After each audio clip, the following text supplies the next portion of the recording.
The stars above Velenara had always been silver points of light against the dark sky. Tonight they burned red through the smoke of a dying world. High Counselor Thyvan pressed his scaled palm against the cold metal wall of the underground bunker, feeling the vibrations of another orbital strike shake the planet's crust. Each tremor meant more of his people were gone forever. "Counselor, we have lost contact with the northern cities," reported General Colmer, his voice heavy with defeat. The four-armed military leader had spent his entire life preparing for conflicts that never came. The Zephyrian people had known peace for 3,000 years. They had forgotten how to fight, how to kill, how to hate. Now that ignorance was costing them everything, the tactical display showed. Red markers spreading across the planet like a disease. Each marker represented a Korthok invasion force, methodically destroying everything in their path. The aliens had no interest in conquest or resources. They simply enjoyed the act of destruction, the screams of the dying, the sight of civilizations crumbling into dust. "What about our defense fleet?" Thyvan asked, though he already knew the answer. "Destroyed or scattered," Colmer replied. "Our ships were built for exploration and trade, not war. The Korthok vessels cut through our hulls like paper." "Captain, Morden managed to evacuate 17,000 civilians before his ship was vaporized." Thyvan closed his eyes and tried to remember what his world had looked like before the invasion. Green fields stretched to the horizon, filled with crops that fed dozens of star systems. Cities of crystal and light where art and music flourished. Children playing in parks while their parents discussed philosophy and science. All of it was burning now.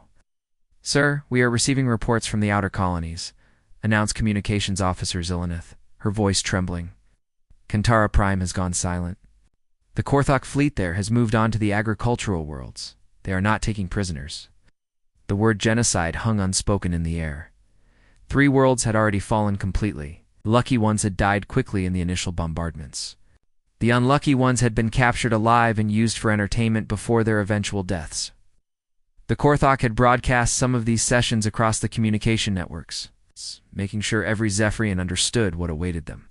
"We cannot fight them," whispered Elder Noxara, the oldest member of the High Council. Her ancient voice carried the weight of centuries. "Our weapons are designed to disable ships, not destroy them. Our soldiers train for peacekeeping missions, not warfare. We are herbivores facing carnivores, and we have forgotten that predators exist." Thyvan knew she was right. The Zephyrian Confederation had been built on principles of non-violence and cooperation. Their ships carried stunning weapons that could disable enemy vessels without killing the crews. Their military tactics focused on de-escalation and peaceful resolution of conflicts. Against an enemy that respected only strength and cruelty, such methods were worse than useless. "There must be something," Colmer said desperately. "Some ally. We have not contacted, some weapon we have not considered." Noxara was quiet for a long moment, her old eyes staring at something beyond the bunker walls. When she finally spoke, her words sent chills through everyone present. "There are stories," she began slowly. "Legends passed down from the early days of galactic civilization, tales of a world so violent, so dangerous, that the entire galaxy agreed to quarantine it. A place where the dominant species evolved, not from prey animals like us, but from hunters. Predators who killed not just for food, but for territory, for resources, for ideas." The counselor felt his heart skip a beat. Every civilized species knew the old warnings about the forbidden sectors, the regions of space marked as off-limits by galactic law. Most assumed they contained a dangerous phenomena like black holes or unstable stars. Few knew the real reason for the quarantine. "You speak of the Deathworld," Thyvan said quietly. "Earth," Noxara confirmed. "The planet where evolution created monsters who learned to think. Where the inhabitants spent thousands of years perfecting the art of killing their own kind. They were sealed away because the galaxy feared what would happen if they ever learned to travel between stars." "That is mythology," protested Colmer. "Stories told to frighten children." "Perhaps," the elder replied. "But myths often contain seeds of truth. And if such beings exist, if they are real, then they might be the only force in the galaxy capable of matching Korthok brutality." The bunker shook again as another section of the capital city disappeared in plasma fire. Outside, the screams of the dying carried on the wind. Thyvan realized they had perhaps hours before the Korthok ground forces reached their position. After that, the Zephyrian Confederation would exist only in memory. Prepare the quantum beacon, he ordered. Set coordinates for the restricted sector containing the supposed location of Earth. If these Deathworlders are real, if they are everything the legends claim, then perhaps they will answer a desperate call for help. The message was simple, transmitted in mathematical concepts that any intelligent species should understand. Location coordinates. Images of the destruction. A plea written in the universal language of suffering. We are dying. Please help. The beacon launched into the void, carrying the last hope of a peaceful civilization toward beings they prayed existed, and simultaneously prayed they would never have to meet. Admiral Park Jin-woo stood in the command center of the UES Vengeance, staring at the holographic display that had changed everything.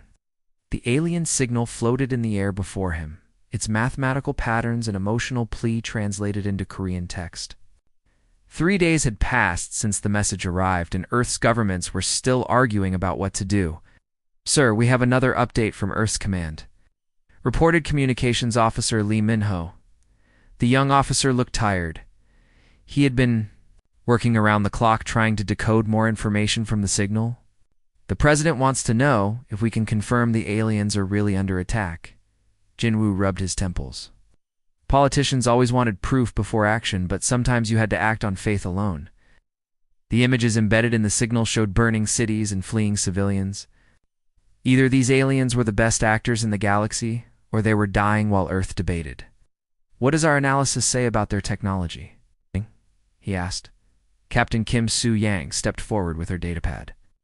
She was the fleet's intelligence officer, and her job was to know everything about potential threats. It's strange, Admiral. Their communication technology is incredibly advanced. This signal traveled 47 light-years and broke through every encryption we have. But their weapons and defenses appear primitive by our standards. How primitive? There. Warships carry what appear to be stunning weapons designed to disable rather than destroy. No nuclear missiles, no plasma cannons, no kinetic kill vehicles. It's like they never learned how to build weapons meant to actually kill people. Jin-woo found that hard to believe. Every civilization humanity had ever studied showed signs of warfare in their development. Competition and conflict drove technological advancement. How could a species reach the stars without learning to fight? Maybe they're pacifists, suggested Min-ho. Some Earth cultures developed similar philosophies.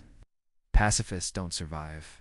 First contact with aggressive neighbors, Soo-yang replied grimly. These Korthok aliens the message mentioned sound like they understand violence very well. The Admiral studied the tactical data again. According to the signal, the Korthok had already destroyed 3 worlds and were moving on to others. Their attacks followed a pattern of complete extermination. No attempts at communication, no demands for surrender, just systematic genocide for what appeared to be entertainment. Sir, incoming transmission from Earth, announced Min-ho. Alpha.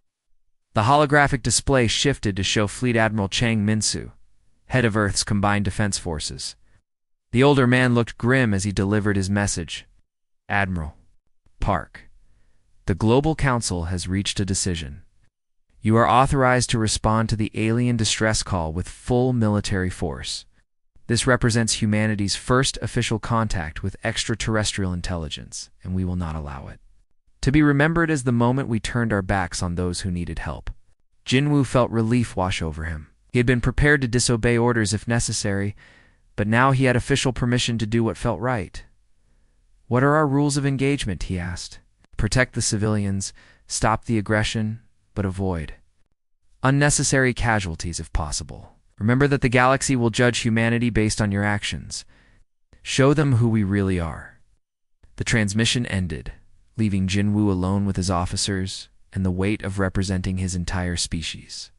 Earth had spent centuries learning hard lessons about warfare, about the balance between necessary violence and senseless cruelty.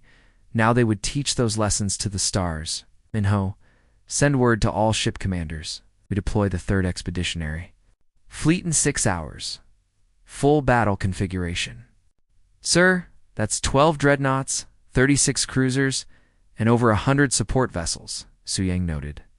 Are we sure we need that much firepower? We don't know what we're walking into, Jinwoo replied. It's better to arrive with too much force than too little. Besides, sometimes the threat of overwhelming power prevents the need to use it. As the massive fleet prepared for departure, Jinwoo found himself thinking about what made humans different from these aliens they were going to help. Humanity had crawled out of a gravity well through conflict and competition. Every advance in their technology had been driven by the need to survive, to fight, to win. They had learned to make war efficiently and effectively, but they had also learned when to stop.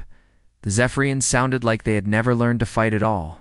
The Korthoks sounded like they had never learned to stop fighting. Humanity existed somewhere in between, carrying the capacity for incredible violence, balanced by the wisdom to use it only when necessary.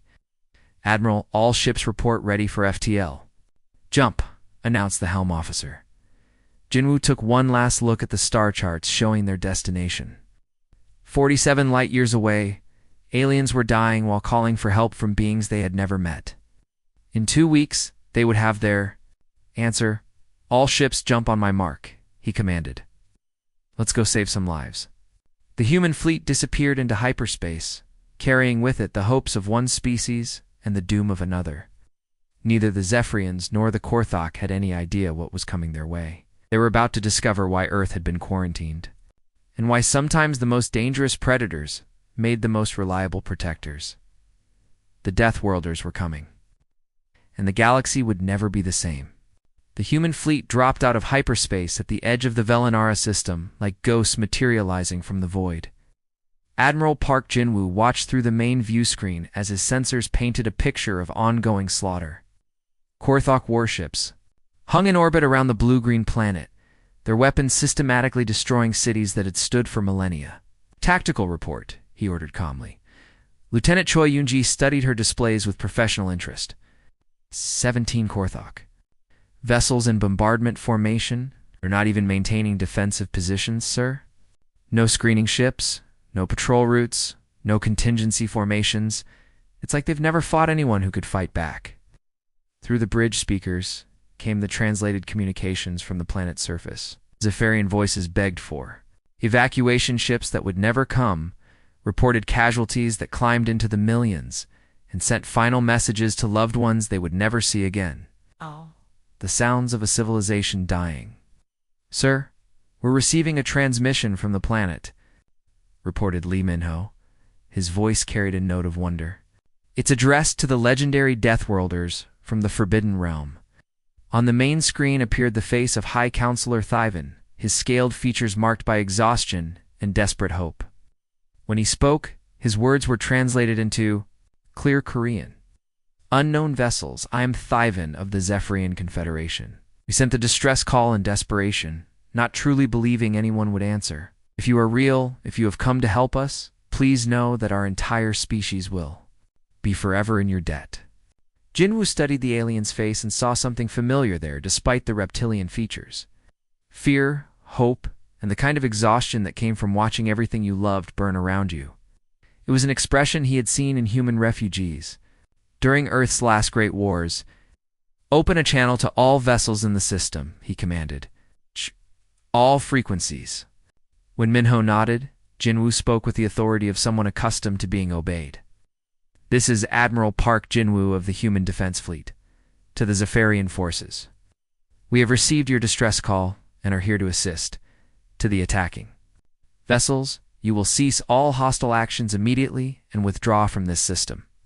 The response from the Korthok came quickly. Fleet Commander Vextel appeared on screen, his massive form covered in ceremonial scars and metal implants. Voice carried the arrogance of someone who had never faced real opposition. Unknown aliens, you dare interfere with the righteous conquest of the Korthok Empire. We have claimed this system by right of superior strength. Withdraw immediately, or face the same fate as these pathetic plant-eaters. Jinwoo almost smiled. He had dealt with bullies before, both human and apparently alien varieties. They all made the same mistake of assuming that previous victories guaranteed future success. Negative. You will cease bombardment operations and withdraw your forces. This is your only warning. Vexthal's laughter boomed across the communication channel. Warning. You bring a handful of primitive vessels against the might of the Korthok war fleet. We have conquered 17 star systems, and we have never known defeat. Prepare to join the Zephyrians in extinction. The Korthok ships began to turn away from the planet, their weapons charging as they moved to engage the human fleet. On the bridge of the Vengeance, tactical displays showed enemy ship configurations and weapon signatures. Everything Yunji had predicted proved correct. The Korthok had arranged themselves for a frontal assault with no tactical depth, no reserve forces, and no apparent understanding of three-dimensional combat. They're treating this like a ritual combat, observed Captain Kim Soo-yank. Look at their formation. They're arranging themselves for maximum visual impact, not tactical advantage. Down on Velinara, Thyvan watched the confrontation through his own sensors with growing horror. The human ships looked deadly, their hulls scarred from countless battles and bristling with weapon systems. Out! But they were outnumbered and outgunned by Korthok vessels that had never lost a fight. The Deathworlders are going to die trying to save us, he whispered to General Kolmar. We have doomed them along with ourselves. But aboard the human flagship, Admiral Jinwoo was studying the tactical situation with the calm satisfaction of a chess master who had seen his opponent's strategy. The Korthok were powerful, but predictable. They had spent so long fighting enemies who couldn't fight back that they had forgotten how to face real opposition. All ships, execute battle pattern Gamma, he ordered. Show them what real warfare looks like. The human fleet suddenly scattered in three directions, breaking formation in what appeared to be panic. The Korthok ships pursued eagerly, exactly as Jinwoo had predicted. They had seen enemy vessels flee before and knew how to respond to apparent cowardice. They had never seen a tactical retreat designed to draw them into a trap. Yunji, target their command ship. When they realize what's happening, Vextal will try to recall his forces. I want him silenced before he can adapt. Yes, sir. Missiles locked and ready. Fire at will. The first human weapons to speak in alien space were conventional kinetic missiles, simple chunks of dense metal accelerated to incredible velocities. They struck the Korthok flagship just as Vextal realized his forces had been scattered and surrounded. The battle for Velinara had begun, and the galaxy was about to learn why humanity had been quarantined. Captain Songdae-ho watched the Korthok formation scatter as his destroyer squadron executed a perfect flanking maneuver. The alien ships turned to face what they thought was the main threat, exposing their vulnerable engine sections to his guns. It was almost too easy. Target their propulsion systems, he ordered over the communication channel. Disable, don't. Destroy, we want prisoners to question. His weapons officer, Lieutenant Park Ji-yoon, looked confused. Sir, wouldn't it be faster to just destroy them? Faster, yes. Smarter, no. Dead enemies can't tell us about their fleet strength, their home, worlds, or their plans.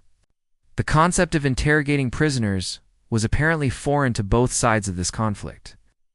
The Korthok had never left survivors to question, and the Zephyrians had never needed to extract military intelligence from captured enemies. Only humanity had learned the value of information over simple destruction. Across the battlefield, Captain Han Jisoo was demonstrating another uniquely human tactic.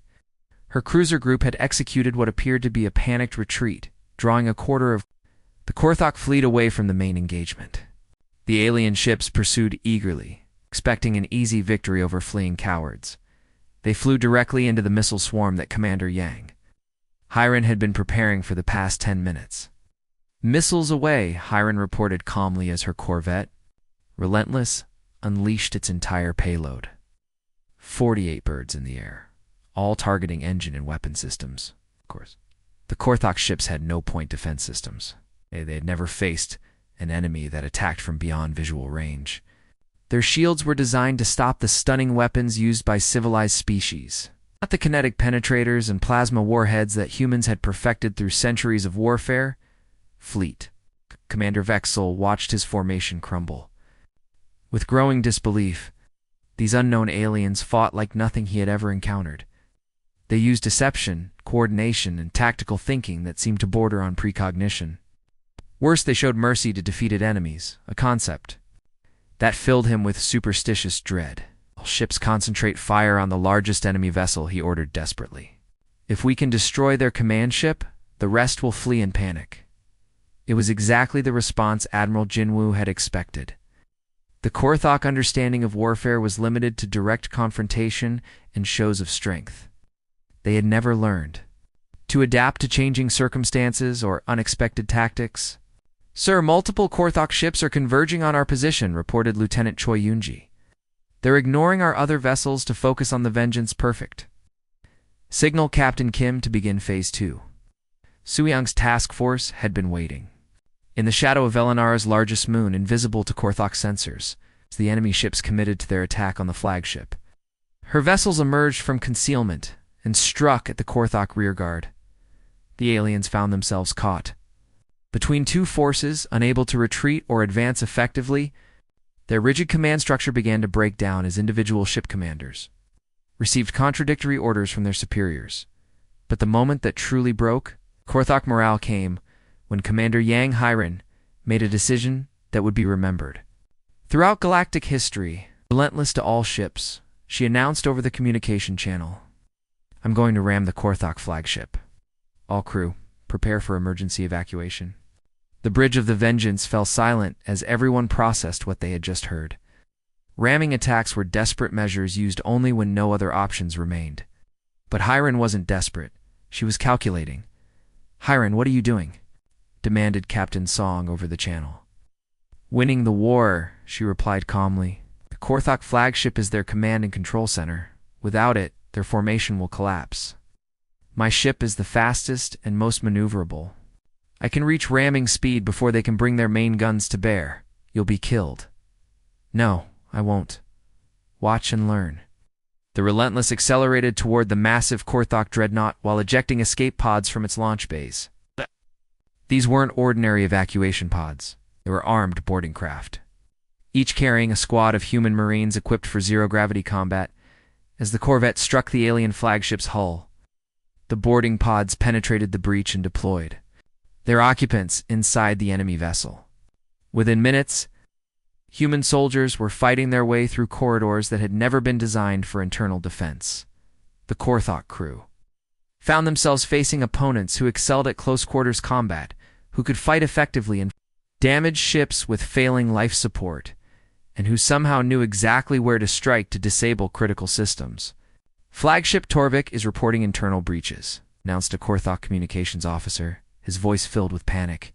"The enemy has somehow teleported warriors inside our hull." Vextel stared at the tactical display in disbelief. Human corvette had been destroyed in the ramming attack, but its crew had somehow survived and captured his most powerful vessel. It was impossible. By every law of warfare, he understood. "How?" he whispered. The answer came from Admiral Jinwoo, whose voice carried across all communication channels with quiet authority. "Because we've been fighting each other for thousands of years. We've learned that victory doesn't go to the strongest or the most brutal. It goes to those who can adapt, who can think, and who understand that the greatest weapon isn't a gun or a missile. It's the willingness to sacrifice everything for those who depend on you." The Korthok fleet began surrendering ship by ship, their commanders unable to comprehend an enemy that treated warfare as both science and art. They had met their match in beings who understood that the capacity for violence must be balanced by the wisdom to know when to stop. The Battle of Velinara was over. The real war for the galaxy's future was just beginning. 3 weeks after the battle, Admiral Park Jinwoo found himself in the strangest diplomatic meeting of his career. The conference room aboard the UES Vengeance held representatives of 3 different species, each struggling to understand the others. High Counselor Thyvan sat across from captured Fleet Commander Vextel, while human officers served as mediators between beings who had never learned to coexist. "I still do not understand your methods," Thyvan said, his scaled hands trembling slightly as he spoke. "You destroyed our enemies with such efficiency, such calculated violence. Yet you treat their survivors with dignity. You offer them medical care, legal representation, even comfortable quarters. Why?" Captain Kim Soo-yang, now serving as humanity's diplomatic representative, chose her words carefully. Because the war is over, Vextel and his people are no longer our enemies. They are prisoners who deserve to be treated according to civilized standards. The Korthak commander laughed bitterly. Civilized. You speak of civilization while demonstrating the most savage warfare tactics we have ever witnessed. Your warriors threw away their own lives to achieve tactical advantage. You sacrificed expensive equipment for temporary gains. What manner of demons are you? We are humans, Jinwoo replied simply. We learned long ago that sometimes you must be willing to lose everything to protect what matters most. Your people fight for conquest and glory. The Zephyrians tried not to fight at all. We fight only when we must, but when we do, we fight to win. The weeks following First Contact had been filled with revelations that changed everything the galaxy thought it knew about warfare and civilization. Human medical teams worked alongside Zephyrian doctors to treat wounded from both sides. Human engineers helped repair infrastructure damaged by Korthok bombardment. Human diplomats negotiated prisoner exchanges and peace terms. But it was the humans' post-battle conduct that truly amazed the other species. They had established field hospitals for enemy wounded, prison camps that met strict humanitarian standards, and communication channels that allowed Korthok families to contact their captured relatives. On my world, defeated enemies are either enslaved or executed, Vextel admitted grudgingly. Your mercy is ... unsettling. It suggests weakness, yet your victory was absolute. How do we reconcile these contradictions? Strength isn't measured only by your ability to destroy, explained Commander Yang Hiran, who had survived her ramming attack and become something of a celebrity among both human and alien crews. It's also measured by your ability to show restraint when you have the power to act without consequences. The Zephyrian delegation struggled with their own contradictions. They were grateful to the humans for saving their civilization, but terrified by the casual way these aliens discussed tactics that involved acceptable casualty rates and strategic sacrifices. The humans spoke of war like scientists discussing equations with a cold professionalism that chilled herbivore souls. We have prepared a formal request, announced Elder Noxara, her ancient voice carrying across the conference room. Confederation wishes to invite humanity to join the galactic community, not as ordinary members, but as protectors. We need guardians who understand how to face predators like the Korthok. The proposal had arrived at Earth 3 days ago and caused immediate debate among human governments. Some politicians worried about the costs and risks of becoming galactic peacekeepers. Others saw opportunities for trade, technology exchange, and expansion into new star systems. What exactly are you asking of us? Jinwoo inquired. We propose the establishment of human defense stations throughout civilized space, Thyvan explained. Small fleets capable of responding to distress calls like the one we sent. In exchange, we offer access to galactic technology, trade networks, and cultural exchanges that will benefit all our species. Vextel listened to these negotiations with growing amazement. You offer them everything, yet ask for nothing in return except protection from others like me. Do you not understand that such arrangements make you appear weak to aggressive species? Perhaps Thyvan replied. But we have learned that there are different kinds of strength. The Korthok possess the strength to destroy. The humans possess the strength to protect. We know which we prefer to have as neighbors. 6 months later, the first Human Defense Initiative stations came online in 12 star systems. Each was staffed by a small fleet of human vessels and crews trained specifically for peacekeeping operations. They carried the latest in human military technology. But their primary mission was deterrence rather than destruction. Admiral Jinwoo stood on the observation deck of Starbase Velinara, watching Zephyrian and human children play together in the station's recreational areas. The young of both species seemed to have no trouble accepting each other, unlike their parents who still struggled with cultural differences. Admiral incoming priority message from Earth Command announced his aid. The holographic display showed Fleet Admiral Chang Min-soo, with news that would reshape galactic politics once again. We've received 17 more distress calls from species throughout the galaxy. Chang reported. Word of our intervention at Velinara has spread. Apparently, there are a lot of civilizations out there who need protection from their more aggressive neighbors. Jinwu nodded thoughtfully. Humanity had answered one desperate call for help and found themselves transformed from an isolated species into the galaxy's reluctant guardians. It was a responsibility they had never asked for but could not ignore. Send word to all Human Defense Initiative stations, he ordered. Prep for expanded operations. Looks like we're going to be busy. It's outside the viewport, human and alien ships worked together to patrol star lanes that had known only fear and violence for generations. The galaxy was learning that the most dangerous predators could also be the most reliable protectors. When given proper cause to fight, the age of human guardianship had begun.